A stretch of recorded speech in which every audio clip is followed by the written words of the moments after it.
ఓం శుభంకర్యే నమః. ఆదిత్యాయ చ సోమాయ మంగళాయ బుధాయ చ గురుశుక్రః శనిభ్యశ్చ రాహవే కేతవే నమః. గురుబ్రహ్మ గురుర్విష్ణుః గురుర్దేవో మహేశ్వరః గురుస్సాక్షాత్ పరబ్రహ్మ తస్మై శ్రీ గురవే నమః. శ్రీ శ్రీ శ్రీ గణపతి సచ్చిదానంద సద్గురుభ్యో నమో నమః.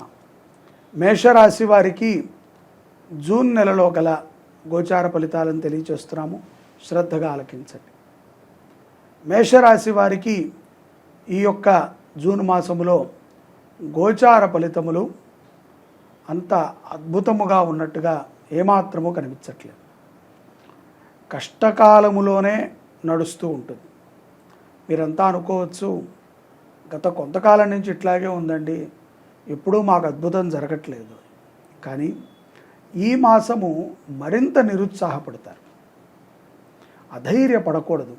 నిరుత్సాహపడినప్పుడే ధైర్యముగా లేవాలి. మీకు శ్రద్ధ ఉండి మీరు తెలుసుకోవాలి అనేటువంటి ఒక తాపత్రయంతో మీరు వింటూ ఉంటారు ఇటువంటివి. కానీ ఏది మేము చెప్పినప్పటికీ అనుభవించేది మీరు కాబట్టి కొద్దో గొప్ప మీకు కోపం అనేటువంటిది, ద్వేషం అనేటువంటిది పెరిగేటువంటి సందర్భాలు ఉంటాయి. అయినప్పటికీ యథార్థాన్ని మనం తెలుసుకోవాలి. ఎందుకు మనకి పని అవ్వట్లేదు, దాని మీద మనం ఫోకస్ పెట్టాలి. అతి ముఖ్యంగా ఈ యొక్క మేషరాశి వారికి ఈ మాసంలో కొంత ఇబ్బంది దేనికి వస్తుందంటే, మీ యొక్క మాట నుంచి కొన్ని ఇబ్బందులు వస్తాయి. మాట ద్వారా ఏదో ఒక మాట జారి విడచటము, తొందరపాటుతో మాట్లాడటము, ఆవేశంగా మాట్లాడటము, ముఖ్యంగా హేళనగా మాట్లాడటం, వీటి నుంచి కొన్ని ప్రమాదాలని మీరు పుచ్చుకుని ఉంటారు. కాబట్టి తస్మాత్ జాగ్రత్తగా ఉండాలి. మాట నుంచి ఆదాయము పెరుగుతున్నప్పటికీ కూడా ఎందుకో తెలియదు, సడన్గా ఖర్చులు వచ్చి పడతాయి. ఊహించనటువంటి ఖర్చులు కొన్ని ఇబ్బంది పెడుతూ ఉంటాయి.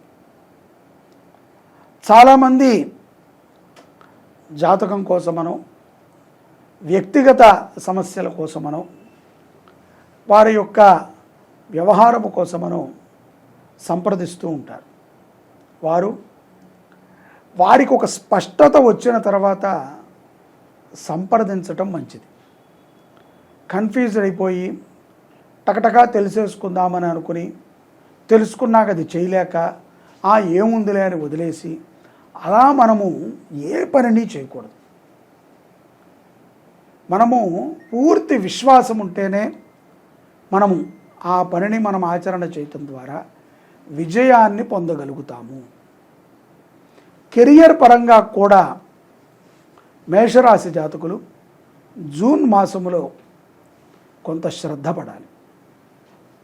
శ్రద్ధ పెట్టకపోతే ఏముందిలే, బాబాయ్ చూస్తాడు, అత్త చూస్తుంది, అన్నయ్య నాకు సపోర్ట్ చేస్తాడు, లేకపోతే అక్క నాకు ఏదో చేస్తుంది, నాన్నగారికి తెలిసిన వారే కాబట్టి నాన్నగారు మాట్లాడతారు అనేటువంటి భావనతో ఉండకూడదు. ప్రయత్నించాలి.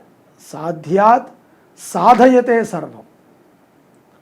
సాధించాలి అంటే మనము ప్రతి దాన్ని కూడా ఒక సాధనగా మనం తీసుకోవాలి.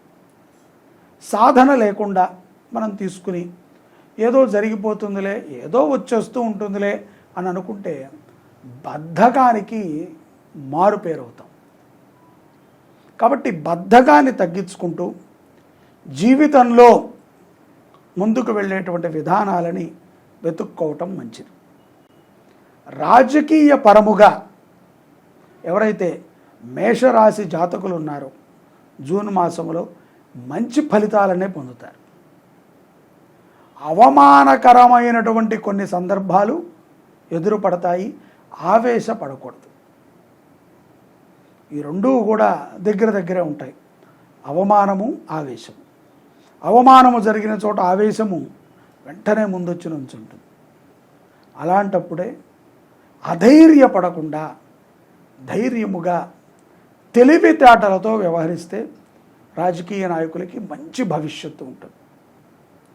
మాట దుడుకుడుతనము, క్రోధత్వము, ముఖ్యంగా పురుషులు ఎవరైతే రాజకీయంలో ఉన్నారో వారికి స్త్రీల నుంచి ఇబ్బంది కలుగుతుంది. ఊరికే అందరూ భజన చేస్తారు మన చుట్టూ చేరి, కానీ యథార్థ సంఘటన జరిగినప్పుడు మనవారెవరు పరాయి వారెవరు అనేటువంటి దాన్ని గ్రహించాలి. మీరు నాయకులు ఓపికతోనే ఉండాలి. తప్పనిసరిగా పరాయి వాడికి కూడా సేవ చేసే విధముగా ఉంటేనే విజయాన్ని పొందగలుగుతారు నాయకులు. లేని ఎడల కొన్ని కష్టాలు మీకు వస్తాయి. ఆ అపవాదుల ద్వారా కొంత కీర్తి ప్రతిష్టలకి భంగం కలుగుతుంది. విద్యార్థులకి కూడా ఈ యొక్క మేషంలో ఉన్నటువంటి విద్యార్థులకి జూన్ మాసములో మీకు కొంత సంసిగ్ధత ఏర్పడుతుంది. ఏ పని చేయాలి, ఏ కోర్సు తీసుకోవాలి, ఎటువంటి కోర్సును తీసుకుని మన ప్రయాణం ముందుకు సాగించాలి, ఏ నిర్ణయాన్ని తీసుకోవాలో కొంత సంసిగ్ధత ఉంటుంది. కుటుంబంలో కానీ, బంధువుల్లో కానీ, ఆప్తుల్లో కానీ ఎవరైతే బాగా చదువుకుని స్థిరపడ్డారు, బాగా చదువుకున్నటువంటి వారందరూ స్థిరపడ్డారు అని మనం అనుకోకూడదు. చదువుకుని స్థిరపడ్డారు, మంచిగా జీవనాన్ని గడుపుతున్నారు, అటువంటి వారి యొక్క సలహాలు తీసుకోండి.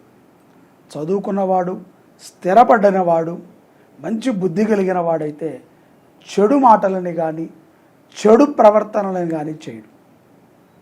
ఒకవేళ చేసినప్పటికీ తను దాన్ని కంట్రోల్లో పెట్టుకునే విధంగానే తప్పుని చేయగలుగుతాడు. అటువంటి జ్ఞానం ఉన్నటువంటి వ్యక్తులను సంప్రదించి నిర్ణయాన్ని తీసుకోండి. ఈ నెల మేషరాశి వారికి కుటుంబ భారము కూడా కొంత పెరుగుతుంది. తల్లి గురించనో, అత్తమామల గురించనో, సోదరి అంటే అక్క చెల్లెల గురించనో కొంత ధనాన్ని ఖర్చు పెట్టాల్సి వస్తుంది. ఈ యొక్క జూన్ మాసములో కుటుంబ బరువు వల్ల ఆర్థికముగా ఎంత సంపాదించినప్పటికీ నిలదొక్కుకోలేక కొంత అప్పులు చేయాల్సి వస్తుంది. మాసాంతంలో తొందరపాటుతో మాత్రము దయ ఉంచి ఏ రాశి వారు అప్పు చేయొద్దనే చెప్తా. పుడుతుందండి అప్పు అవసరానికి, నాదేముంది మీదేముందండి, మీరు చెప్తున్నారు చెయ్యొద్దని, కానీ సందర్భం చేయాల్సి వస్తుంది కదా అని కొంత ఓపికతో ఉండండి. అప్పు చేయకుండా విజయాన్ని పొందుతారు. మాసాంతములో ఈ యొక్క మాసాంతము అంటే కనుక మనకి కొన్ని సందర్భాలలో ఈ యొక్క ఇంటా బయట కూడా మాసాంతము అంటే నెలాఖరు సమయంలో ఇంటా బయట కూడా కొన్ని ఇబ్బందులు చేకూరుతూ ఉంటాయి. వాటిని ధైర్యముగా ఎదుర్కోవాలి తప్ప అధైర్యపడకూడదు. ప్రతి విషయాన్ని ఆలోచనతో నిర్ణయం తీసుకోండి. అలాగే ద్వితీయార్థములో ఈ యొక్క కుటుంబం మీద ఉన్నటువంటి ఒత్తిడితో కొంత ఏకాంతాన్ని ఇష్టపడుతూ ఉంటారు మేషరాశి వారు. కంగారేం లేదు, దివ్యక్షేత్రాలను దర్శనం చేయండి. ఆ యొక్క కృష్ణ పరమాత్మని ఎక్కువగా స్మరిస్తూ ఉండండి. భగవద్గీతని చదవండి, గురుసేవ చేయండి. మనసు బాగోలేనప్పుడల్లా దేవాలయానికి వెళ్ళి ప్రశాంతముగా ఆ యొక్క మూర్తి దర్శనాన్ని చేస్తూ ఉండండి. పిచ్చివాడిలాగా మీలో మీరు మాట్లాడుకుంటూ ఉంటే పరిష్కారం అవ్వవేది. కొంత ప్రశాంతత ఉంటే మంచి ఆలోచనలు వస్తాయి. మొత్తానికి మాసాంతములో కూడా దివ్యమైనటువంటి అనుగ్రహాన్నే మీరు పొందగలుగుతారు చివరికి. కానీ ఈ మధ్యలో కొన్ని ఇబ్బందులు అనేటువంటివి ఉంటాయి. ఈ యొక్క మేషరాశి వారు శనివారము పూట పావురాలకి ధాన్యాన్ని గనక తినిపించినట్లయితే చక్కగా ఆత్మవిశ్వాసం పెరుగుతుంది. అలాగే శనివారము పూట ఆవు నెయ్యిని తీసుకుని ఆవు నెయ్యితో ఇంట్లో దీపారాధన చెయ్యండి. ఆవు నెయ్యిని బ్రాహ్మడికి దానంగా కూడా ఇవ్వచ్చు శనివారం పూట.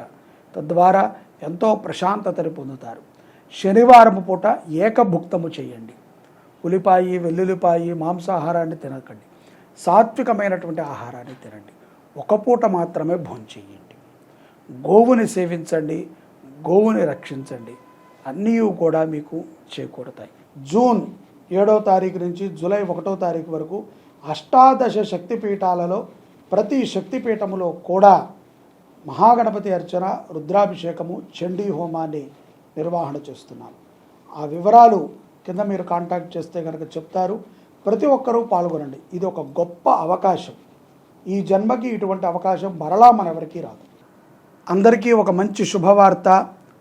శ్రీ క్రోధీనామ సంవత్సరము జ్యేష్ఠ శుద్ధ పాడ్యమి నుంచి జ్యేష్ఠమాసము కృష్ణపక్ష దశమి వరకు అష్టాదశ శక్తిపీఠ మహాయజ్ఞాన్ని శుభంకరీ సేవా సమితి నిర్వర్తిస్తోంది.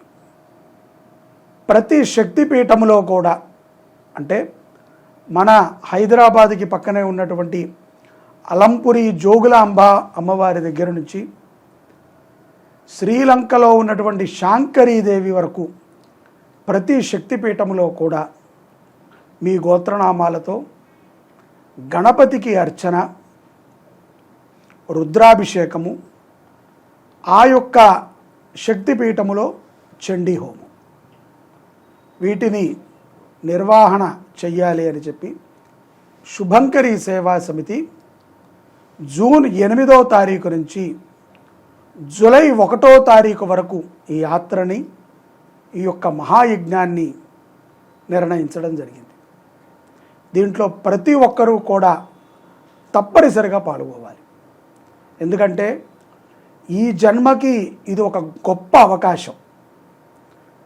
ఒక్కసారిగా ఒకే బ్రాహ్మడు మన గోత్రనామాలతో ప్రతి క్షేత్రము యందు కూడా అమ్మవారి క్షేత్రముల్లో హోమాన్ని చేయటము కానీ, అభిషేకము చేయటము కానీ, అర్చన చేయటము కానీ మన యొక్క దారిద్ర్య దుఃఖ నివృత్తి అవుటకు చాలా ఉపయుక్తమవుతుంది. ఇది మరొక్కసారి దొరుకుతుంది అని మాత్రం ఎవ్వరూ అనుకోవద్దు. మీరు ఊహించలేరు కూడా. ఇంకొకళ్ళు ఎవరైనా చేస్తారేమో, అప్పుడు కట్టుకుందాములే, అప్పుడు పాల్గొందాములే అని అనుకుంటే ఇది మీరు జార విడుచుకున్నట్టే. ఏకకాలములో పరమేశ్వరుడి యొక్క అనుగ్రహముతో ఈ యాత్రని ప్రారంభిస్తున్నాము. ఈ యాత్ర లోక కళ్యాణార్థము జరుగుతుంది. అందరూ బాగుండాలి, ప్రకృతి అంతా కూడా సస్యశ్యామలముగా ఉండాలి. ఎక్కడెక్కడైతే గనక దారిద్ర్యముతో దుఃఖితులై ఉన్నారో వారందరికీ కూడా బాగుండాలి. అందరూ మంచి ఆరోగ్యంగా ఉండాలి. విద్యార్థులకి మంచి చదువు బాగా రావాలి అనేటువంటి ఒక ఉద్దేశంతో ఈ యాత్రని సంకల్పించాం. ప్రతి క్షేత్రములో కూడా శశాస్త్రీయముగా జరిగేటువంటి యజ్ఞములో మీరు తప్పనిసరిగా పాల్గొనండి. కింద మీకు కాంటాక్ట్ నెంబర్ ఇచ్చాము, మీరు కాంటాక్ట్ అవ్వండి, మీ గోత్రనామాలు నమోదు చేసుకోండి. జూన్ 8వ తారీఖు ప్రారంభమవుతుంది. జూలై 1వ తారీఖు మన యొక్క శుభంకరీ పీఠములో చండీ హోమాన్ని చేసుకుని మహాపూర్ణావతిని చేసుకుంటాం. ఆ రోజుతో ఈ కార్యక్రమాలు ముగుస్తాయి. ఇంత గొప్ప యజ్ఞం, మీకు ఎటువంటి కోరికన్నా తీర్చేటువంటి మహాఫలప్రదమైనటువంటి అష్టాదశ యజ్ఞం. అష్టాదశ శక్తిపీఠాలు ఏ విధంగా వచ్చాయో మనకు తెలుసు. అమ్మవారి యొక్క శరీర భాగాలు 108 భాగాలుగా విచ్ఛిన్నమై పడిన తర్వాత అవి కొంతకాలానికి 51గా మారాయి.